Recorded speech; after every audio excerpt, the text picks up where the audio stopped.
tenho um tema para a pregação de hoje. Se você vai anotar, você vai escrever assim: tempo de transição.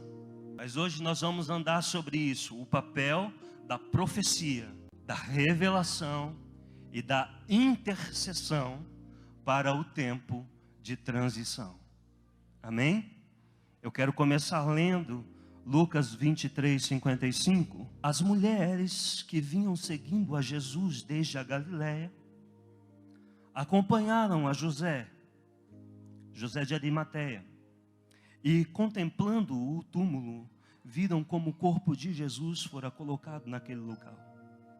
E em seguida foram para casa, diga comigo, foram para casa, e prepararam perfumes, prepararam bálsamo, e no sábado descansaram em obediência ao mandamento. Continuando no 24.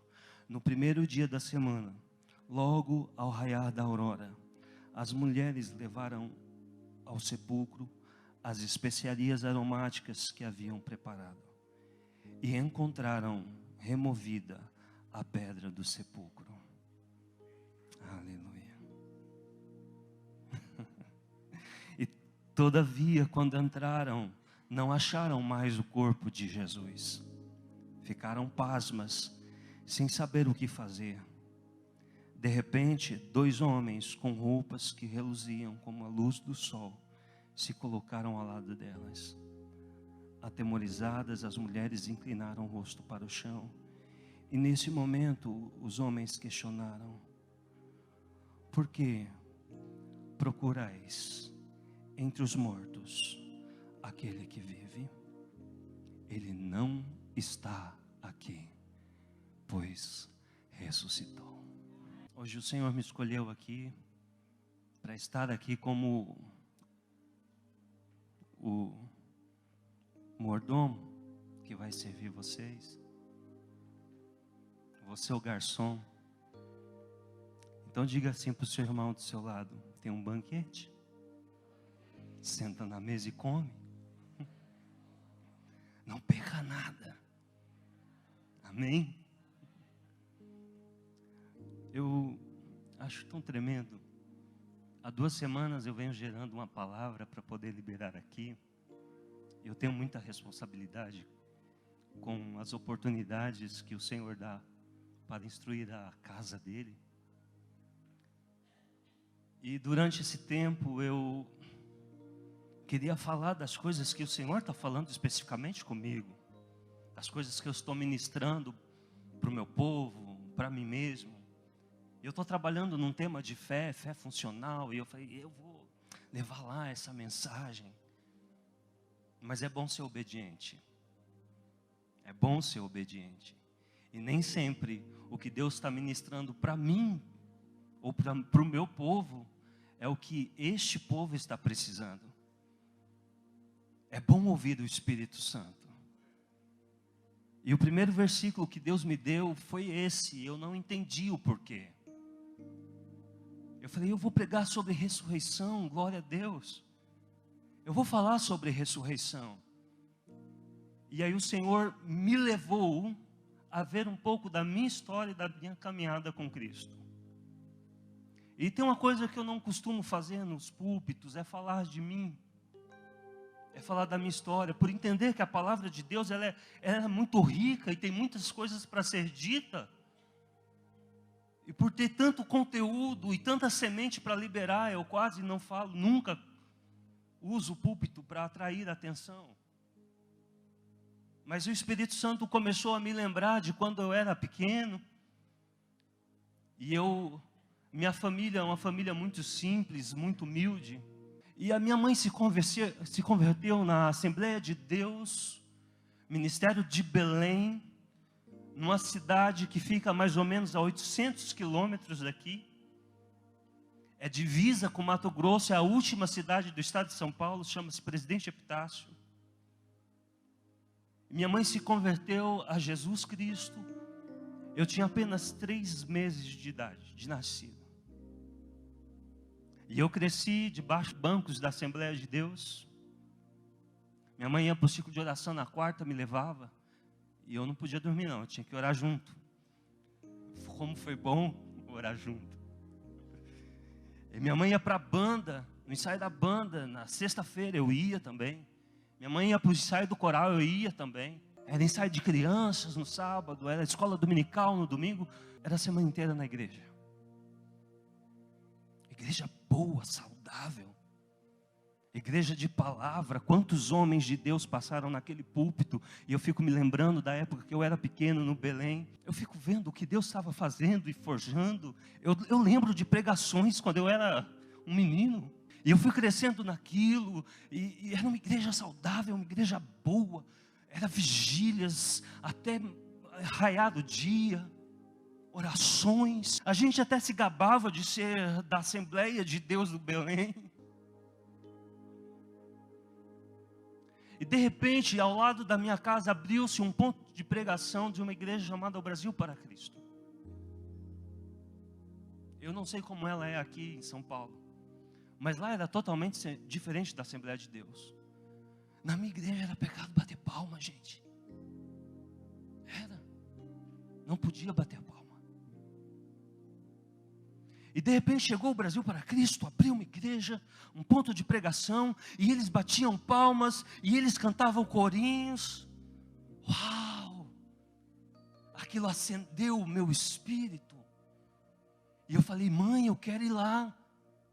Não, a nossa igreja. Não aguentava. Eu acho que eu já tinha um espírito meio revolucionário, e eu fui para o Brasil para Cristo. E sabe o que eu descobri? Que Deus estava lá. Eu nunca falei tanto em línguas na minha vida igual eu falei. Eu era um menino de 7 anos e estava falando em mistérios com Deus. No Brasil para Cristo. Eles traziam para mim, era algo novo. Era uma transição. E aí eu fui crescendo, nós continuamos na Assembleia de Deus do Belém, até que aconteceu um racha na igreja. Racha sempre acontece nas igrejas. De fato que a minha família foi para outro lugar, e agora nós éramos a Assembleia de Deus Ministério de Santos, filiado a Santos. Aí chegou o pastor Paulo, que era o presidente do Ministério de Santos. E ele orou. Todo mundo caiu. Uau! Aquilo era muito novo para mim. E ele soprava e o povo caía. Uau! Crente também cai. Mas era no interior, era muito longe, a gente não tinha acesso às coisas. A gente não via nada, não tinha internet. E eu fui crescendo e Deus foi me dando umas coisas assim, de olhar para os meus amigos que se convertiam, eu levava para a igreja e eles começavam a frequentar e eu olhava, você vai ser cantor.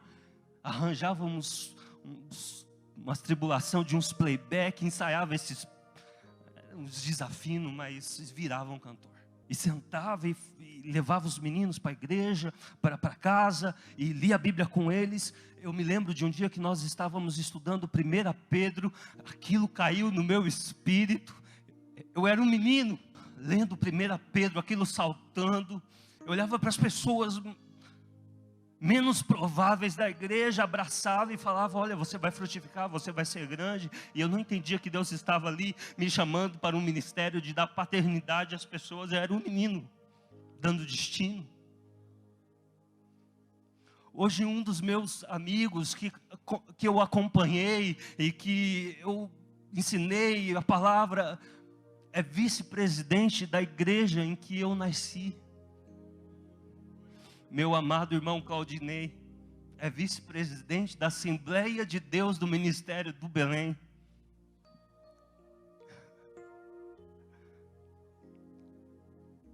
E aí eu fui para a Europa cuidar de um povo difícil também. Aí estavam falando que tinha um pastor que tinha dado lugar para os anjos. Não falava? Eu fui parar lá. E sabe o que eu descobri? Que eles não davam lugar aos anjos, eles davam lugar ao Espírito Santo. E que Deus também estava se movendo lá. De repente eu ouvi falar de bola de neve, eu enlouqueci, falei, meu Deus, eu preciso saber o que é essa igreja. O que essa bola de neve é. E aí eu percebi que Deus estava tirando vendas dos meus olhos e me mostrando que quem governa a igreja é o Espírito Santo. E que Jesus é o dono da igreja.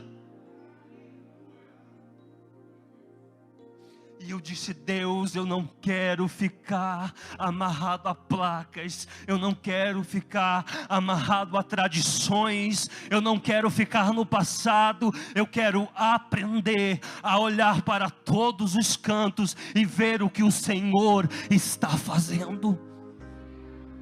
E eu quero entender como o Senhor está se movimentando para que eu te dê uma resposta à altura. Sabe, se tem uma coisa que é difícil, é você romper com estruturas. Você romper com sofismas humanos, com dogmas que não nasceram de revelação, nem de contato com a palavra. Este é um tempo em que nós estamos vivendo e que Deus está sinalizando para a igreja dele que é um momento de transição. É uma nova estação que está nascendo sobre a igreja. Quem não viu isso ainda vai ficar para trás. A igreja está sendo sinalizada pelo Espírito Santo que vai haver mudanças para todo lado. Diga comigo: para esta estação, o Espírito Santo está nos fazendo entrar num tempo de alinhamento e reestruturação. Tudo está mudando, querido. Tudo está mudando. E é para mudar mesmo. Porque tudo que é abalável vai ter que se abalar. Para que levante aquilo que é inabalável. Se eu fosse você, eu adorava mesmo e falava: derruba minhas estruturas, Jesus. Derruba mesmo hoje. Eu quero aquilo que é inabalável. Deus está fazendo algo novo. De novo. Só que o novo é novo. Não é nada do que nós já vivemos. Não é nada do que você já experimentou. Não é nada do que você compreende. Então o novo não está pautado nas suas experiências. O novo não está pautado daquilo que você carrega, mas do que Deus vai alinhar você. E aí nascem os desafios do período de transição. Todo período de transição é um período complexo. Ele gera crises. Crises de sentimentos. Crise nas emoções. Crise no entendimento. Então, revolução em todas as igrejas, queridos. Tem igreja aí que os pastores estão de cabelo em pé. Porque não está sabendo lidar com o novo. É um novo tempo, a igreja precisa se adequar. Mas para isso eu preciso fazer o quê? Diga comigo: ouvir Deus. Eu preciso ouvir Deus. Para quê? Para assimilar o que Ele quer fazer. Para entender o que Ele vai fazer, o modo que Ele vai fazer. Para encontrar um lugar de compreensão em Deus. De entendimento em Deus, de humildade para reconhecer: Deus, as minhas estruturas precisam ser renovadas em Ti. E de coragem para dizer: Deus, o Senhor ainda é o Senhor da igreja, ainda que tudo mude, o Senhor não muda, é o Senhor que vai continuar na direção. Quem sou eu para parar o progresso do reino de Deus? Quem sou eu para parar aquilo que Deus vai fazer? Se eu não fizer, aqueles que estão se levantando vão fazer e eu vou ficar para trás. Mas eu não fui chamado para ficar para trás, eu não fui chamado para andar sem entendimento, eu fui chamado para entrar naquilo que Deus está fazendo. Quem já pulou corda aqui? Já pulou corda? Quando você vai entrar, a corda está rodando, você precisa saber o quê? O tempo da corda. E você olha para a corda e você tem que olhar, e você tem que ver o time. Diga comigo: time. Se você entrar de qualquer forma, o que acontece? Você se enrola. Ao tempo de Deus. Tá entendendo? E aí você precisa ver como Deus está se movimentando, você precisa ter um olhar profético e ver o que Deus está fazendo em todos os lugares, o que Deus está falando ali, o que Deus está falando lá, o que Deus está falando para os profetas, o que Deus está falando para os apóstolos. Então você entra naquilo que Deus está fazendo e você tem o ritmo dele, a sincronia dele. Você não se enrola, você não se perde, porque você já entendeu o tempo e a estação de Deus. Se existe uma coisa, queridos, que nós precisamos cuidar neste tempo, é não ficar para trás em relação ao entendimento. Diga para o seu irmão: Deus está fazendo, Deus está se movendo, não fique alheio. Você não pode ficar a ver navios. Você é profeta. Você é profeta. Você precisa subir. Qual é o lugar do profeta? É na intercessão. Então você precisa subir na torre da intercessão e ficar lá de cima, e Deus vai te mostrar toda a movimentação. Aleluia. Então você não pode esperar a revolução começar de baixo para cima. Principalmente lideranças.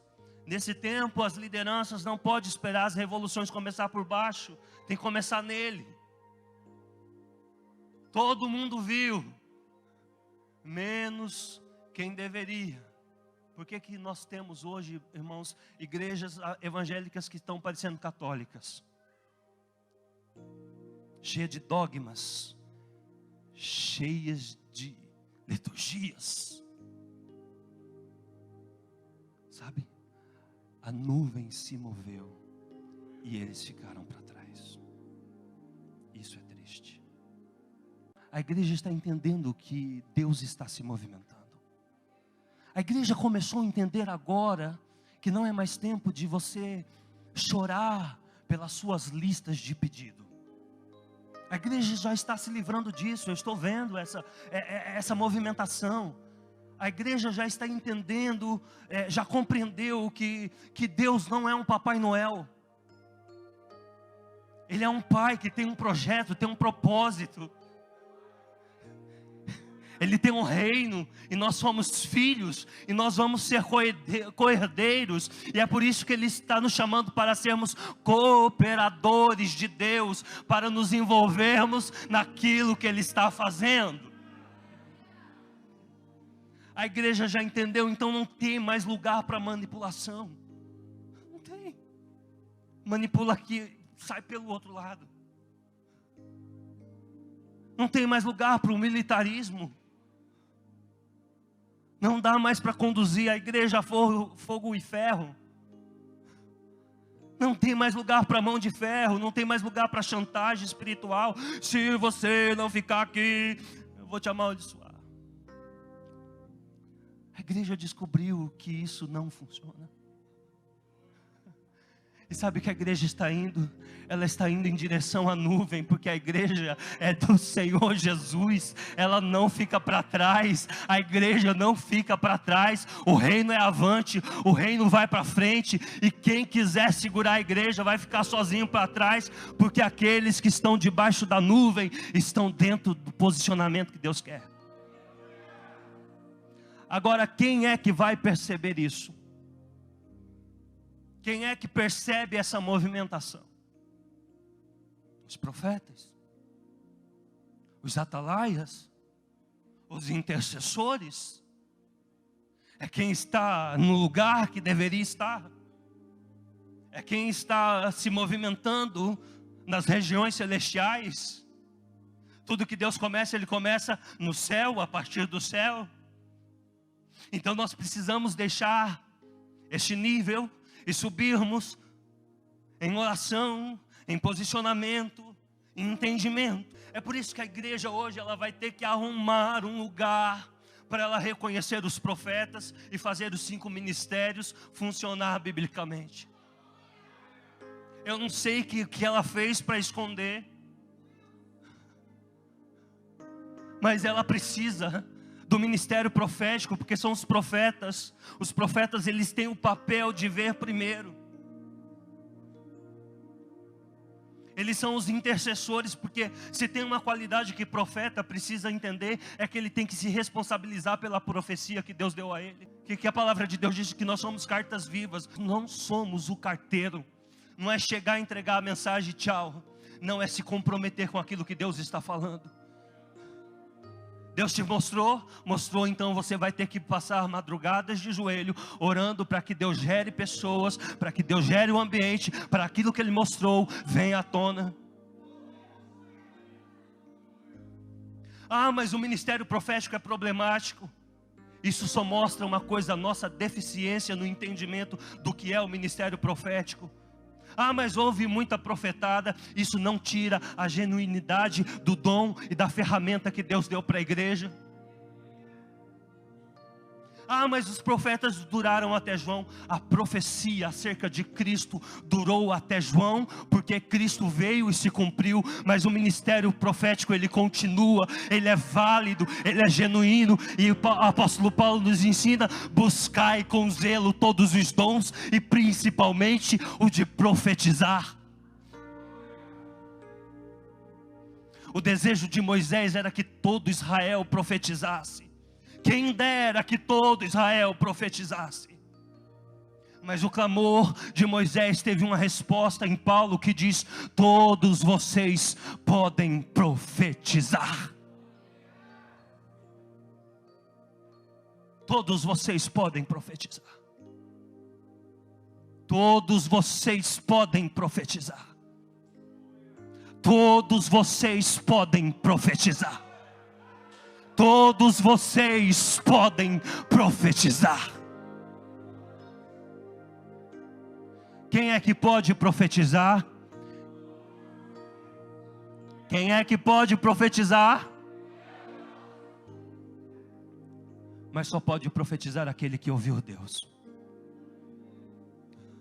Profecia é falar o que ouviu de Deus. É ouvir Deus aqui e transmitir aqui. Ficamos muito tempo dentro do Santo do Santo, do tabernáculo. Esquecemos do arraial e das movimentações de Deus fora do arraial.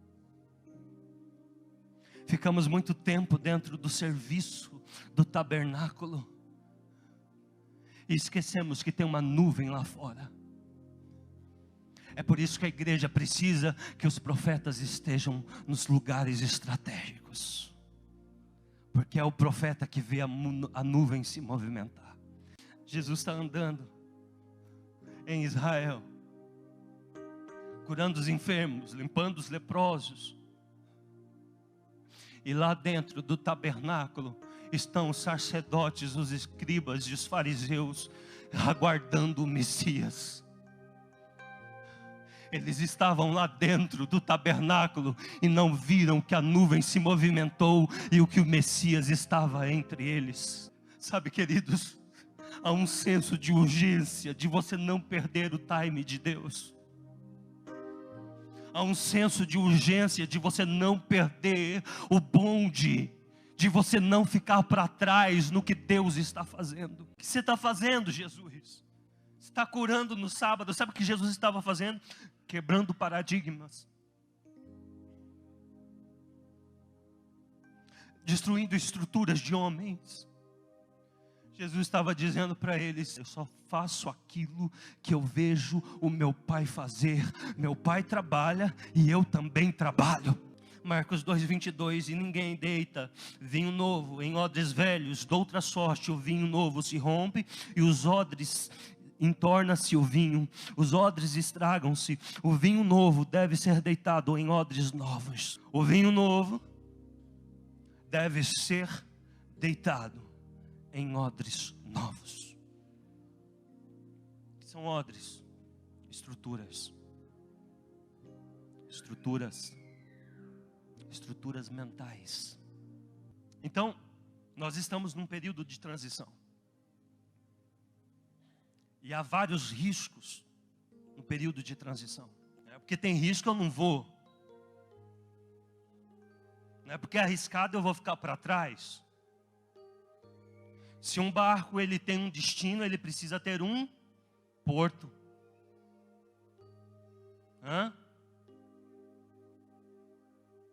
Então eu tenho porto, eu tenho raízes, eu tenho origem, eu tenho fundamentos. Mas eu tenho um destino. E senão eu não completo o meu propósito.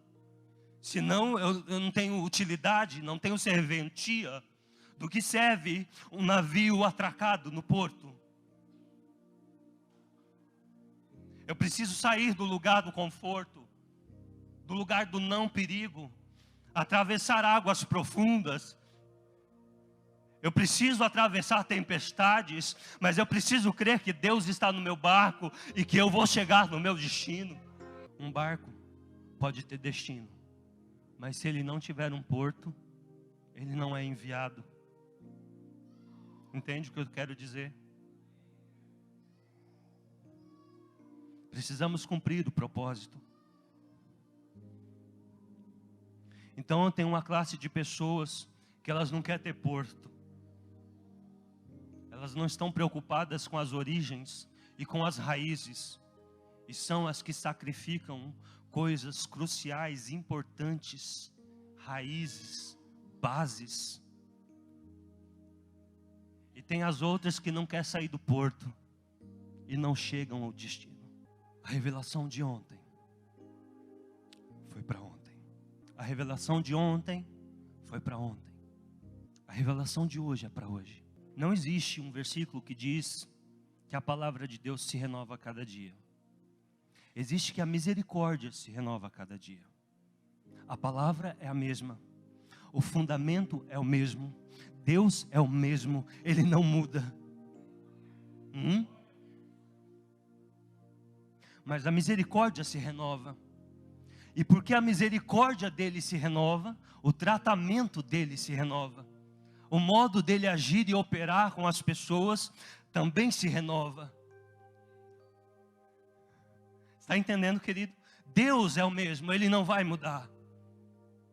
Mas as cordas de amor dele se movimentam de forma diferente a fim de alcançar. Em Tiago, no capítulo 1, versículo 17 diz: toda boa dádiva e todo dom perfeito vem do alto, do Pai das luzes, em quem não há mudança e nem sombra de variação. Ele é o mesmo.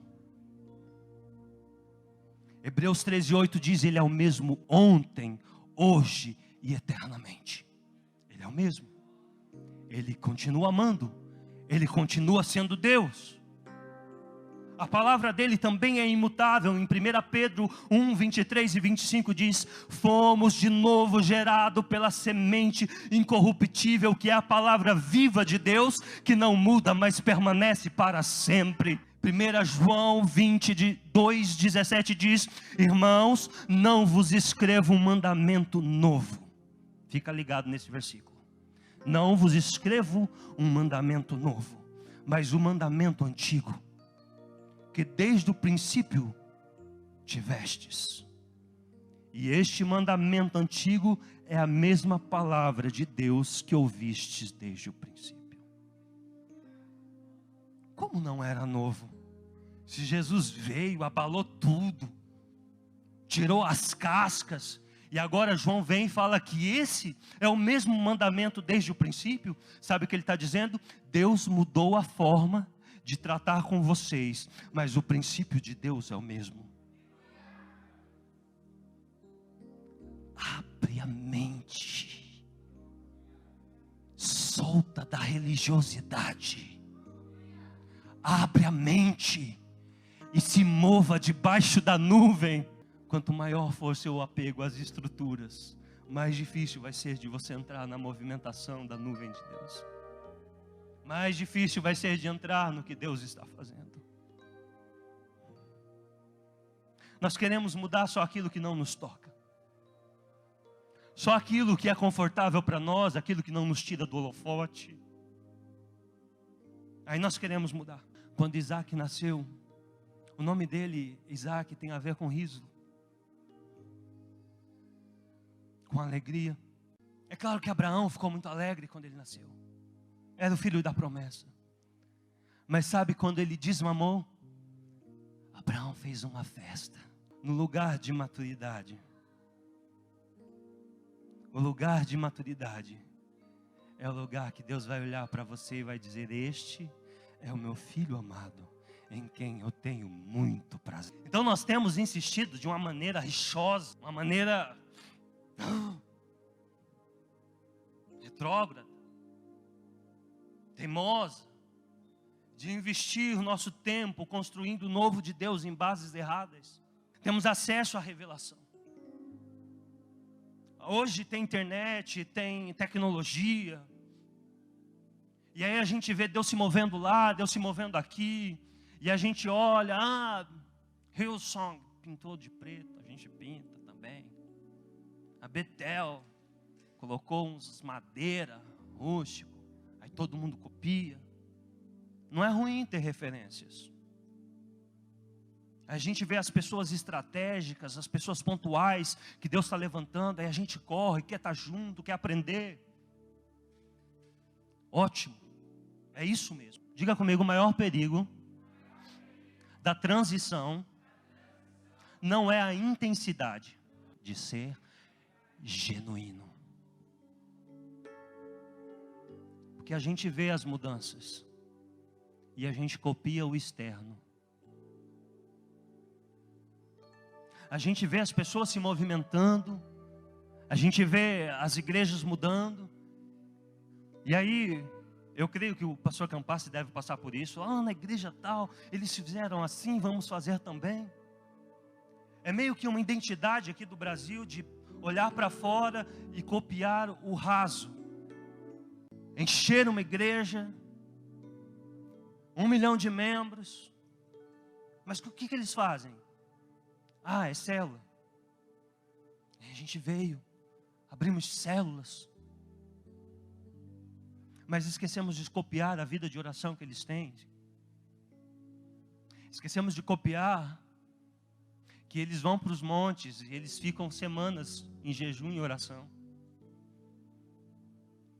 E aí não acontece, não flui, porque a mentalidade não mudou. Você pode mudar a roupa, você pode mudar o externo, você pode mudar a linguagem, você pode mudar as estratégias, mas se não mudar a mentalidade, crescimento algum vai ter. Não adianta mudar o que o marketing está dizendo. Nós precisamos atentar para uma vida de oração. O evangelho ainda é uma vida de oração. O evangelho ainda é uma vida de piedade. O evangelho ainda é uma vida de santificação. O evangelho ainda é abraçar os pobres. O evangelho ainda é simplicidade. O evangelho ainda é cruz. O evangelho ainda é sacrifício. O evangelho ainda é temor do Senhor.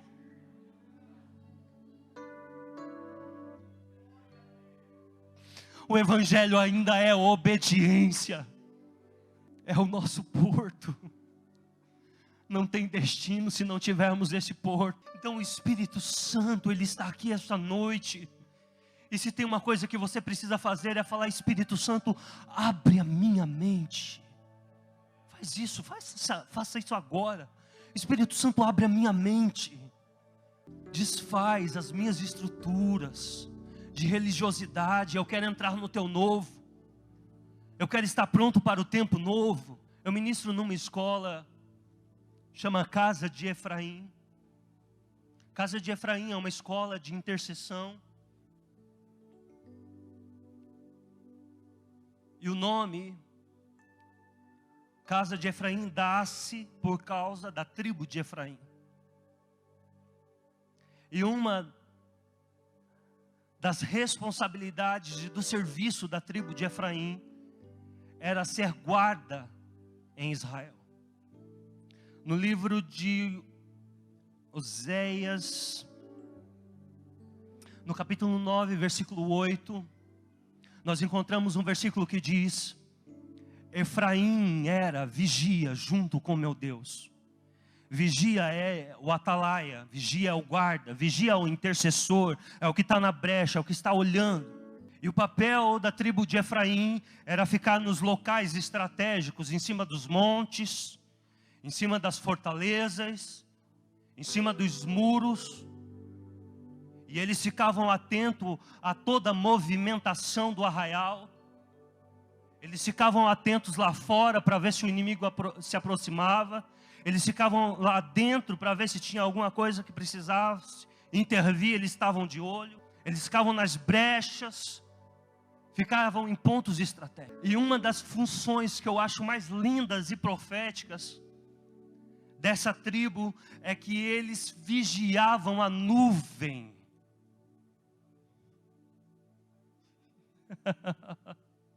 Sabe qual que era a função?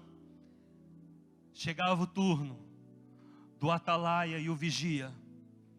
Ele se colocava de prontidão e ficava observando a nuvem do eterno em cima do tabernáculo.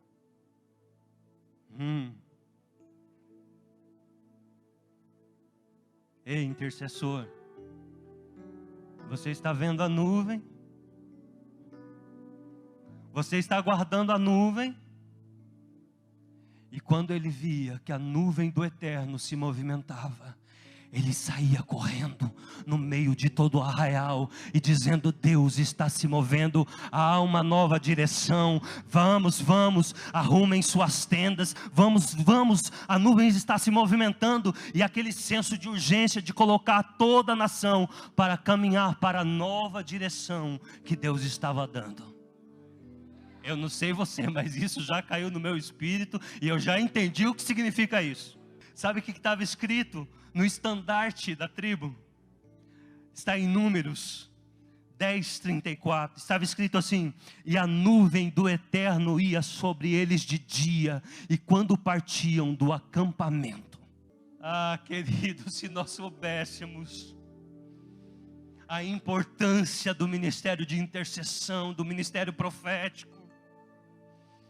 É Ele que vê primeiro, é Ele que incendeia a geração, é Ele que manda todo mundo. Olha, Deus está dando uma nova direção, vamos nos preparar, está vindo vento de mudanças, Deus está soprando uma nova estação, nós vamos desfazer as estruturas, vamos desapegar com as tendas, porque Deus nos levará a Canaã. Deus nos levará à promessa, Deus nos levará ao propósito. E não tem problema se é para caminhar no deserto. Não tem problema, porque se eu tomei água que era amarga aqui e ficou doce, e agora eu quero ficar aqui porque aqui eu tenho água. Deus quer te levar agora, mesmo que seja para o deserto, mas quando você chegar diante da rocha, você vai ver algo mais sobrenatural ainda, porque vai verter água da rocha. Uou! É Deus que conduz a igreja dele na transição, na dor, pode ser a tempestade que for. Nós precisamos sair do lugar e entender que a nuvem se movimentou. Quem é profeta aqui? Quem é profeta aqui? Todos podem profetizar. Quem é profeta aqui? Oh. Quem é intercessor? Cadê os intercessores? É para isso que a igreja foi chamada. Diga comigo: revelação. Revela a ação. Então eu estava lá no meu posto. Eu sou torre de vigia. É o meu turno de intercessão.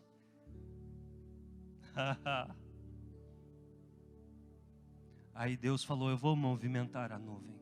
E a nuvem começou a se mover. Deus me revelou a ação.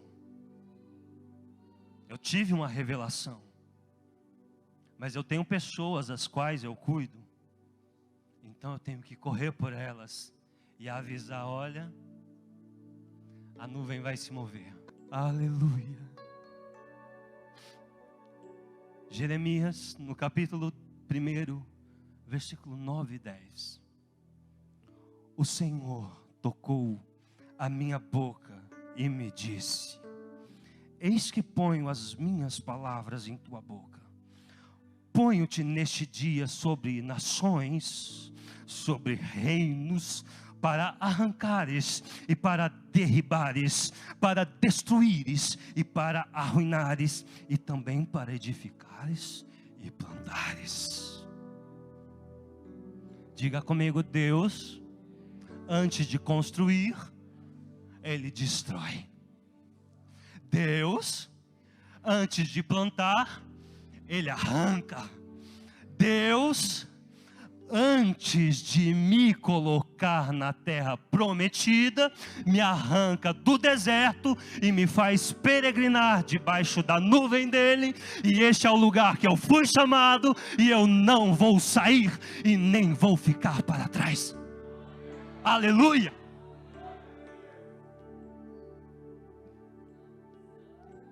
É por isso que a palavra de Deus diz que o coração sábio, ele entende o tempo e ele entende o modo. Eclesiastes 8:5, se eu não me engano. Ele entende o tempo de Deus e ele entende o modo que Deus vai fazer. É por isso que ele também diz: ensina-nos a contar nossos dias, que é o tempo. Porque o tempo é valioso. Você não pode ficar mais para trás. Você não pode mais perder tempo. O dom que Deus colocou em você, as coisas, belezas espirituais que Deus plantou em você, as dádivas espirituais que está em você, não pode mais ficar grudando nas paredes de estruturas e pensamentos antigos. Você precisa romper hoje e falar: Deus, eu quero ser útil, mas quero estar debaixo da nuvem. Ensina-nos a contar os nossos dias, de modo que alcancemos um coração. Para quê? Porque o coração sábio entende o tempo e entende o modo. Aleluia. Nós precisamos avançar. Não é só mudar o externo, não é só mudar a aparência, não é só ter um chamariz para a nova geração. Nós temos um desafio, pastor, que é liberar uma adoração que chegue às narinas de Deus como cheiro suave, mas ao mesmo tempo que esta geração entenda. E isso mexe com estruturas, isso mexe com entendimento. Neste tempo Deus está pedindo tudo. Deus está pedindo tudo nesse tempo. Nessa nova estação eu estou sentindo que vai haver mudanças. Eu olho para o governo, olho para os profetas, olho para a igreja, olho para a palavra. E eu vejo que vai ter uma grande mudança e Deus está transicionando a igreja para esse novo tempo. Mas uma coisa que eu tenho certeza no meu espírito, que neste tempo Deus está pedindo tudo. Não se trata mais de você vir para Deus te abençoar. Se trata de você entender que você já é abençoado. E que agora você precisa administrar e governar as suas bênçãos espirituais e seu lugar em Deus. Chega de vir para Deus pela metade. Chega de vir para Deus aos pedaços. Deus, eu estou aos pedaços, porque não entrou ainda no propósito. Você precisa vir adorar a Deus com inteireza de coração. E parar de achar que vir aos cultos, aos domingos, e dar o seu dízimo 10% já é o suficiente. Eu quero te avisar essa noite que não é. Este é o tempo de você de verdade entender o que é. Quem quiser ganhar a vida, perdê-la,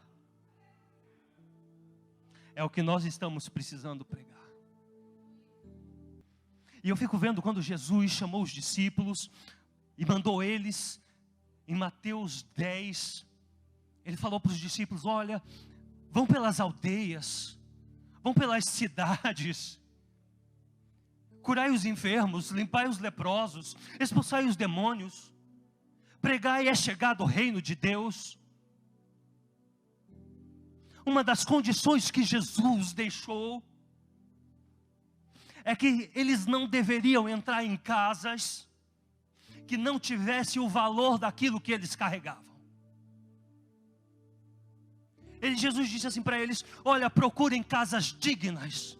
A palavra no original é axios, que significa tem o mesmo valor. O que Jesus estava dizendo: vocês estão carregando um evangelho que vale mais do que o ouro e a prata. Então vocês vão procurar casas dignas de receber isto. E nela ficai. E de lá você prega. De lá você expulsa os demônios. De lá você toca nos enfermos. De lá você diz: é chegado o reino dos céus. Mas Jesus continua: e se você chegar em uma casa que não vos receber devidamente, bata os pés, como sinal,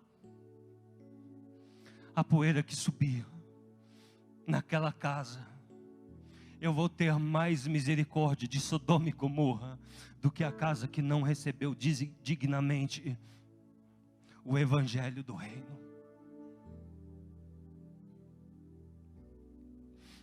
E você acha que vir 3 horas de culto no domingo é receber esse evangelho dignamente?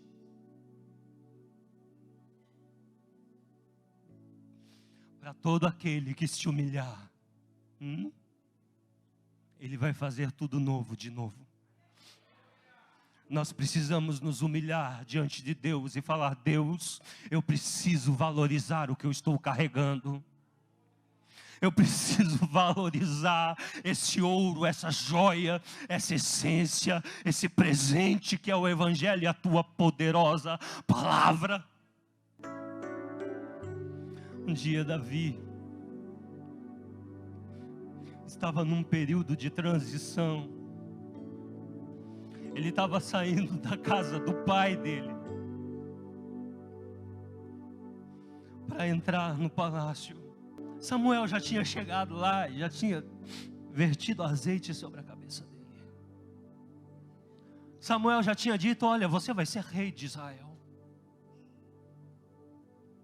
Mas no outro dia não parou uma limusine na frente da casa. Não foi lá um tapete vermelho para ele.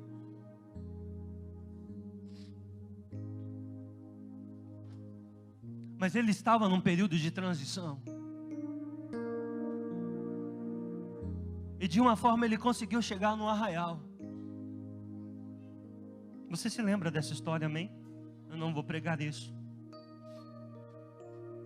E ele precisava enfrentar quem? Vamos lá, ele precisava enfrentar quem? Quando ele chegou no arraial, quem que estava desafiando os exércitos? Ele ia entrar no novo tempo a partir dali. Tanto é que nunca mais ele voltou para casa. E Deus começou a trabalhar ali, a partir dali. Mas quando ele chegou para entrar no novo tempo, o que tentaram colocar nele? A estrutura antiga. As vestes de Saul significavam as conquistas dele. Significava as batalhas que ele já tinha vencido. Significava a força de Saul. Significava o trono de Saul. Este é o tempo em que Deus está mostrando para os Davis que as estruturas antigas não cabem. Está entregando na mão deles uma funda e fala: chega, chega da soberba, chega do orgulho, chega das estruturas de ostentação. Vou te dar algo mais simples, que ninguém vai entender,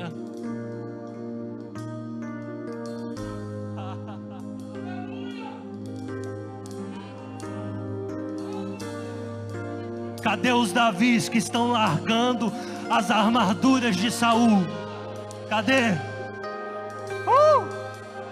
Deus vai te dar o gigante hoje. Mas sabe o que você precisa fazer? Você precisa ir para o ribeiro. O ribeiro da intimidade. O ribeiro da humilhação. O ribeiro da dependência. E procurar os 5 fundamentos. Profecia, apostolado, pastorado, mestrado, evangelista. Vai no ribeiro buscar os fundamentos, querido. E quando você se levantar, o fundamento que você lançar, Deus vai te estabelecer. Volta para o ribeiro da intimidade. Volta para o ribeiro da revelação. Busca os fundamentos eternos de Deus. Decidi não me esconder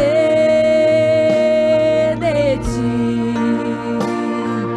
Vim expor tudo que há em mim. Eu estou aqui. Tá no ribeiro. Vem tocar. Tá no ribeiro. Molda o meu viver, cumpre o teu querer. Eu estou aqui, vem tocar em mim. Volta mesmo, Deus. Molda o meu viver, cumpre o teu querer.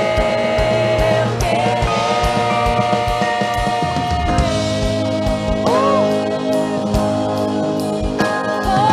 cumpre, Senhor, o teu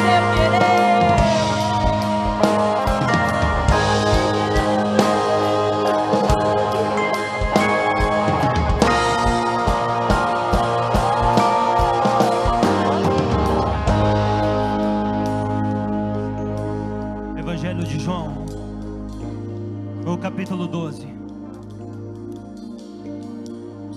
6 dias antes da Páscoa, Jesus foi para Betânia, onde estava Lázaro, que havia morrido e fora ressuscitado dentre os mortos. Então ofereceram-lhe um jantar. Marta servia, enquanto Lázaro era um dos convidados sentado à mesa. Mas Maria pegou um vaso de alabastro, de nardo puro, um óleo perfumado muito caro, e ungiu os pés de Jesus, e enxugou com seus cabelos, e a casa se encheu com a fragrância daquele bálsamo. Mas um de seus discípulos, Judas Iscariotes, filho de Simão, que mais tarde iria traí-lo, objetou: porque este bálsamo perfumado não foi vendido por 300 denários e dado aos pobres? E ele não disse isso por se importar com os pobres, mas porque era ladrão, sendo responsável pela bolsa de dinheiro que frequentemente tirava o que tinha depositado nela. Mas Jesus respondeu: deixa em paz, pois para o dia da minha sepultura foi que ela guardou isso. Você se lembra o versículo que eu li no início?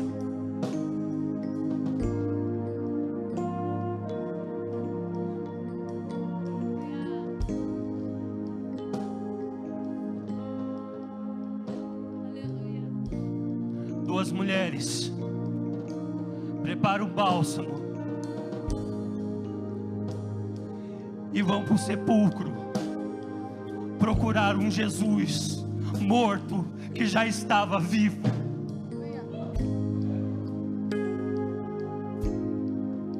Elas fizeram o bálsamo, elas tiveram o trabalho, elas tinham boas intenções, mas era inútil, porque ele já tinha sido ungido.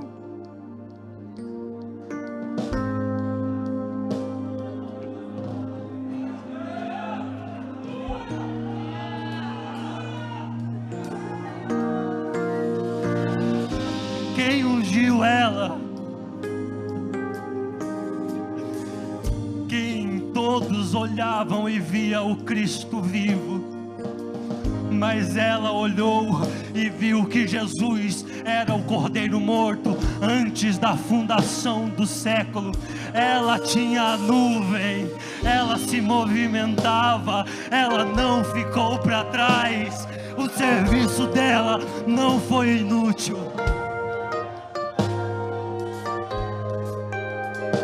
Pegou no seu espírito? Então em Lucas, nós temos duas mulheres, uma que também era Maria, que estavam querendo prestar um serviço, mas o tempo passou, não era mais necessário ungí-lo. Deus está chamando você para ser uma pessoa de vanguarda, para ser uma pessoa à frente da sua geração.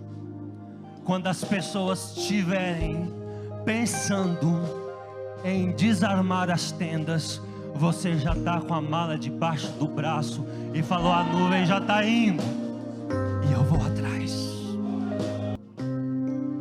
Intercessores que estão debaixo da nuvem, eles vê antes, eles chegam primeiro, eles estão na frente. Deus escolheu você para trazer o novo. Abrace o novo, receba o novo.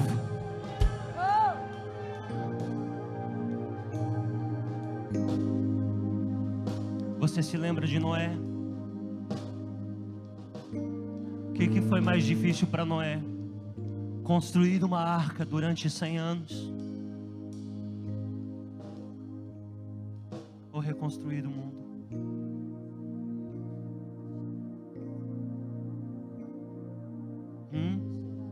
Qual missão era mais nobre?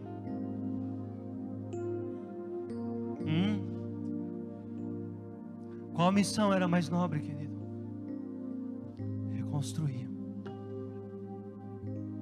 Mas ele só fez isso porque ele abriu a arca, saiu da arca e não ficou apegado a uma estrutura que completou o seu propósito e para nada mais serve.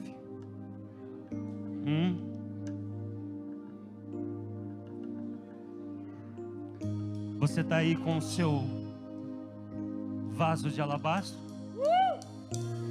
Tem mirra aí? Tem mirra aí? Então não deixa a estrutura mais prender o que você tem de Deus. Lança esse vaso no chão hoje, se quebra todinho, mas faz essa sala se encher de perfume. Faz essa geração sentir o perfume de quem está dentro da nuvem do eterno.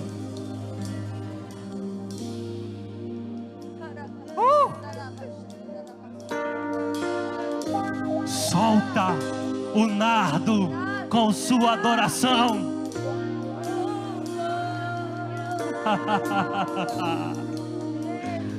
Intensidade. Vem com intensidade. Adore com intensidade.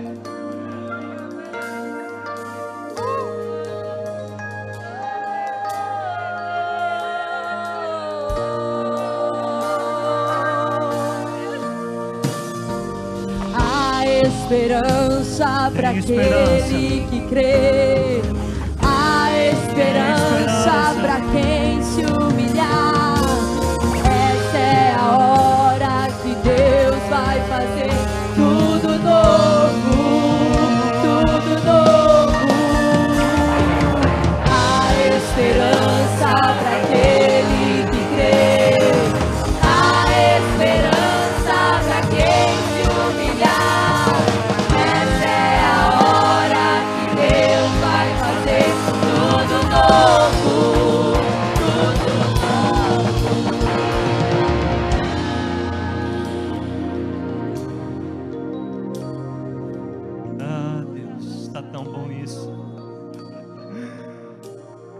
Jesus. A esperança para aquele que crê. Deus pode fazer tudo novo na sua vida. Eu quero começar convidando as pessoas que ainda não se entregaram para o novo de Deus, que é Jesus Cristo.